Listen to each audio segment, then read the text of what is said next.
Hello and welcome, my name is Axe and this is Devlog number 4 of my base building simulator for DayZ Standalone. These past 2 weeks has been centered around making a whole new terrain and also adding an electricity system. There's been a lot of bugs and a lot of issues, but a lot of learning. So without no further ado, let's look into the new building area and how we provide power for our camp.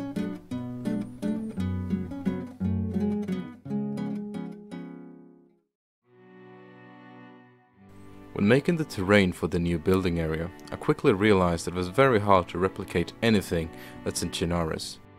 I am very new to map making and level design in general, so I decided to go for something small. The idea is for this to be an oasis that's very isolated from the outside world and the apocalypse happening on the other side. Most of the textures and models that you see in this map is made by the Epic Games themselves, the creator of the Unreal Engine 4. All of the assets are free to use and are not copyrighted, so you can use them in any project that you want, commercial or private. There were however some ground textures and models that I was missing, so I made them myself. There were a lot of challenges making this map, both from a technical standpoint but also on a creative level. It was very hard to make things look organic and not hand-placed, and at the same time keeping the optimization as best as I could. There are still a lot of streaming issues and a lot of textures that I need to fix because they are just taking too much on their performance.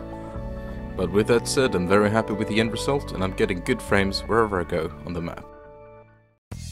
The next thing we'll be taking a look at is the electricity system for my simulator. Now keep in mind that this is in no way representative of what's gonna be inside of DayZ. The system is very simple. The generator has a radius in which it can reach and provide power for anything inside of it. If we want to extend the reach from the generator, we can use the extension cord. It works in a similar way. If the extension cord's area is inside of the generators, it will also get power. Making this system was much harder than I thought. I spent several hours just fixing the little area effect that you get, and even more so to get them to actually work together. But they work now and I'm very happy with the end result. Next up is the string light. String lights and Christmas lights has already been confirmed by the devs and I wanted to visualize how they might work. In my version you place down each light individually and they are connected through a cord. I found this system much more appealing than to place down a static object that has a predetermined length. If you want to build a new section of lights, you just press the F key once and now you have a fresh start. There are some obvious things that needs to be done before this is called finish, like the textures, UI and some pictures in the library, but they'll come in the future.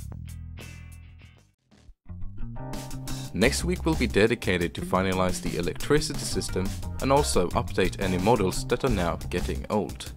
Basically what I'm trying to do is to prepare for launch so I can get this game into your hands. And before you start to wonder, the simulator will be completely free to download. You will not have to pay a dime. I have yet to decide for a release date of the simulator, but as of now my planning is in around 3 or 4 weeks. But this is not taking into account any issues or bugs that might come up in the future. So we'll see. Before I end the video, I would like to remind you that if you have any ideas, concepts or suggestions, make sure to leave that in the comments down below.